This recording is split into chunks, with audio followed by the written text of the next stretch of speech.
Welcome to குட்டிமா சமையல். குட்டிமா சமையலில் வெள்ளரிக்காய் பச்சடி பார்க்க போகிறோம். ரொம்ப நல்லாயிருக்கும் சூடான சாதத்துக்கு. ரொம்ப ஈஸியாக செய்யலாம் வாங்க.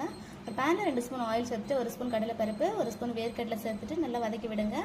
இது ஓரளவு நல்லா வதங்கினதும் 1 ஸ்பூன் வெள்ளை எள்ளு சேர்த்துட்டு வதக்குங்க. உங்கள் காரத்துக்கு ஏற்ற மாதிரி 4-5 பச்சை மிளகாய் கட் பண்ணி சேர்த்துக்கோங்க. ஒரு 4-5 பல் பூண்டு சேர்த்துக்கோங்க.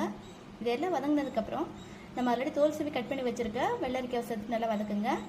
இப்போது 1/4 டீஸ்பூன் மஞ்சள், உங்கள் ருசிக்கு சரிப்பட உப்பு சேர்த்துட்டு நல்லா வதக்குங்க. 1/2 ஸ்பூன் ஜீரகம் சேர்த்துக்கோங்க. 2 மீடியம் சைஸ் தக்காளியை கட் பண்ணி சேர்த்துக்கோங்க. இப்போ எல்லாத்தையும் சேர்த்துட்டு நல்லா மிக்ஸ் பண்ணி வதக்கி விடுங்க. இது நல்லா வதங்கிடும். ஒரு 10 நிமிஷத்தில் நல்லா வதங்கிடும். வதங்கினதுக்கப்புறம் ஆற வச்சு ஒரு மிக்ஸி ஜாரில் தண்ணி சேர்த்து பைன் பேஸ்ட்டு அரைச்சி வச்சுக்கோங்க.